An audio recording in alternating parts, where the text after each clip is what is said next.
Allah Subhanahu wa taala memiliki tempat pandangan di dunia terkhusus kepada manusia. Apa tempat pandangan Allah? Tempat pandangan Allah yang ada di manusia adalah hati, al-qulub. Di dalam hati ini adalah tempat pandangan Allah Subhanahu wa taala. Maka hati yang Allah sangat sayangi dan dekat dengannya adalah hati yang bersih. Hati yang dipenuhi dengan keyakinan. Hati yang jauh dari hal-hal yang buruk. Hati yang kuat di dalam agamanya. Hati yang lembut kepada muslimin wal muslimat. Hati yang ada di dalamnya kebaikan. Terpenuhi dengan husnuzan kepada Allah. Husnuzan kepada hamba-hamba Allah Subhanahu wa taala.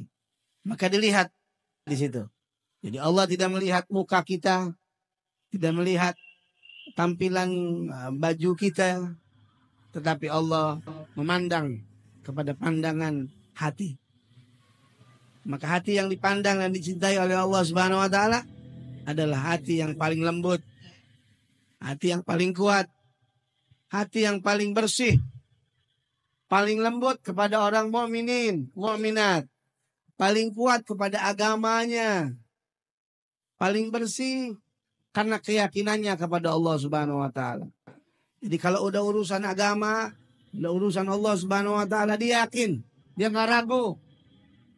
Dia nggak ada keraguan, nggak ada gerutu, karena dia yakin bahwa ini semuanya dari Allah Subhanahu wa taala. Maka dari itu hadirin, hati ini perlu dijaga.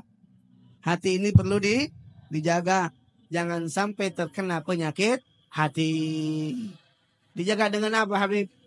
Dijaga dengan beramal-amal baik. Dijaga dengan zikir. Dijaga dengan salawat.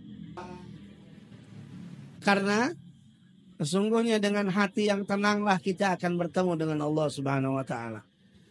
Hati ketika terus kita berzikir kepada Allah Subhanahu wa taala, maka dari mulut ini akan menggetarkan kepada hati kita. Sehingga hati ini akan menjadi bersih. Ya, hati kalau berbuat maksiat, hati akan mendapatkan nuqtah hitam. Kalau tidak dihapus dengan kebaikan, kemaksiatan itu akan merajalela dan akan menggerogot di hati. Na'udzubillah min. Makanya jangan sering-sering maksiat, tidak pernah taubat. Summun bukmun umyun fahum la yarji'un. Nantinya apa yang terjadi? Dia tidak bisa lagi kembali. Kalau sudah hitam pekat ini hati, tidak masuk nasihat. Na'udzubillah min. Tidak masuk nasihat. Kalau hatinya pekat, hitam, dia berbuat baik, susah. Ketika dia meninggalkan kebaikan itu biasa saja. Kalau nggak sholat, biasa aja. Nggak ada kegelisahan. Kalau nggak berzikir, biasa aja. Nggak ada rasa kehilangan. Nah itu hati udah mulai hitam. Tapi kalau hati ketika sholat, nah dia meninggalkan sholat berasa, nah itu masih ada bagus. Makanya perbanyak untuk sering berzikir dan duduk di majelis taklim, biar hati ini menjadi bersih. Mudah-mudahan hati-hati kita dijaga oleh Allah Subhanahu wa taala.